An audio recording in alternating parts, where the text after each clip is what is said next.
দ্বীপের গল্প বলি, কারণ দ্বীপ গোসাইগাঁওয়ে স্টেজ থেকে নেমে ও দীক্ষা নেয়, সঙ্গে সঙ্গে সৎসঙ্গ আশ্রমে গিয়ে দীক্ষা নেয়। কদিন বাদে ও যখন বাড়ি চলে আসে,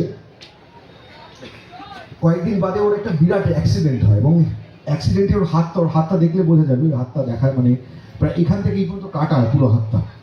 তো ওর আরেকটা শিরা যদি কেটে যেত ও আর বাঁচতো না, কারণ আমরা যখন ওকে হসপিটালে নিয়ে যাচ্ছি তখন আমার মনে আছে ও যে রিক্সাটা করে ওকে নিয়ে আসা হয়েছিল, কারণ আমরা জানতাম না কি ওর অ্যাক্সিডেন্ট হয়েছে। আমরা হঠাৎ করে ফোনে একজন আমাদের রিক্সাওয়ালা ফোন করে বলে যে আপনাদের একজনের অ্যাক্সিডেন্ট হয়েছে, আপনারা আসুন, আমরা পিএলএস হসপিটালে ওকে নিয়ে যাচ্ছি।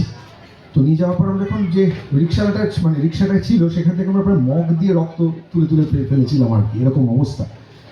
তো জাস্ট সেখান থেকে ওর অপারেশন হয়, এবং অপারেশন করে আমার বাড়িতে বেশ কিছু দিন ছিল। এবং ওর তখন মনে একটা সংশয় ছিল যে আচ্ছা আমি তো দীক্ষা নিলাম, এরকম হলো, দীক্ষা নেওয়ার পরে আমার সঙ্গে এরকম একটা সংশয় বলেছি। ডাক্তার বলেছিল যে ও আর হয়তো বাজাতে পারবে না, মানে ওর যা অবস্থা ছিল, দুটো হাতেই মানে একটা কাঁচ খুলে ওর হাতের ওপর পড়ে গেছিল আর কি,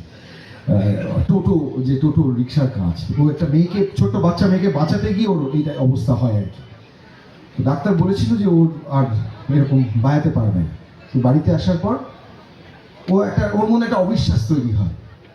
আমরা তো মানুষ, আমার একটা অভিজ্ঞতা আছে, আমার বয়সটা অনেকটা, যেহেতু দেখি অনেকটাই বেশি, আমার একটা অভিজ্ঞতা। আমি তখন বললাম দেখ, আমিও খুব ছোটবেলায় দীক্ষা নিয়েছি, কিন্তু গুরুই, মানে যাকে তুই মানছিস তাকে সম্মুখে মানতে হবে, এবং তাকে সবসময় মনের মধ্যে স্মরণ করে রাখতে হবে। তোর ভালো হোক মন্দ হোক যাই হোক না কেন, গুরুকে পাশে নিয়ে চলতে হবে। সেটা একজন টিচারকেও আমরা যেরকম করি, আমাদের শিক্ষক যে আমাদের খুব কাছের শিক্ষক, তাকেও যেরকম আমরা করি আর, বা যাকে আমরা আইডল হিসেবে পুজো করি বা মানি তাকে।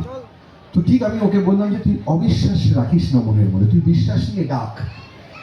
তোমরা কেউ বিশ্বাস করবে না, 3 মাস বাদে প্রথম অনুষ্ঠান হয় আমাদের। ও 3 মাস পরে বেশ বাজাতে পারে, এবং সেটা কোথায় জানো? সেটা দেওঘর সৎসঙ্গে। প্রথম পৃথিবী হয়ে আবার 3 মাস বাদে স্টেজে, যার ফেরার কথা ছিল না। যাই হোক, আমারও কিছু ক্রেডিট আছে, আমিও একটু ফিজিওথেরাপি করেছিলাম, বলেছিলাম যে এই অবস্থায় তুই বাজা, মানে চেষ্টা কর। তো আমারও একটু ক্রেডিট আছে, আমি বললাম না, মানে বলেই ফেললাম আর কি। তো যাই হোক, গুরুকে স্মরণ করলে কত কি হতে পারে, এটা একটা অলৌকিক ঘটনা। গুরু যেই হোক না কেন, গুরুকে মানতে হবে। গুরুর যে পথ তিনি বলছেন, সেই পথটাকে মেনে চলতে হবে এবং এগিয়ে যেতে হবে সেই পথে। কারণ গুরু তার জীবনের অভিজ্ঞতা দিয়ে আপনাদেরকে বলছেন সবকিছু তার জীবনের অভিজ্ঞতা, তিনি দেখেছেন সেগুলো চোখে। আর কিছুটা হয়তো তার পাওয়া, তার ভেতরে তার ঈশ্বর প্রদত্ত। হ্যাঁ, ঈশ্বর তো তার মধ্যেই থাকেন, গুরুর মধ্যে ঈশ্বর থাকেন।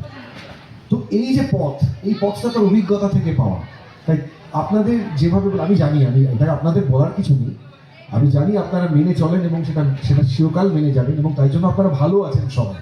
আপনাদেরকে দেখে বোঝা যাচ্ছে আপনারা সবাই খুব খুশি, কেউ দুঃখী নন। সুতরাং হ্যাঁ, দুঃখিত হবেই, মানে সুখ থাকলে দুঃখ থাকবে, অন্ধকার থাকলে আলো থাকবে, এবং এটা পাশাপাশি। সুতরাং মেনে চলবেন, ভালো থাকবেন। আমাদের আরো অনেকগুলো গল্প আছে এরকম, সেগুলো আজকে বললাম না। আবার কোনো একদিন কোনো অনুষ্ঠানে নিশ্চয়ই আমরা আপনাদের বলবো, এবং চিরকাল আমরা সৎসঙ্গ পরিবারেরই একজন।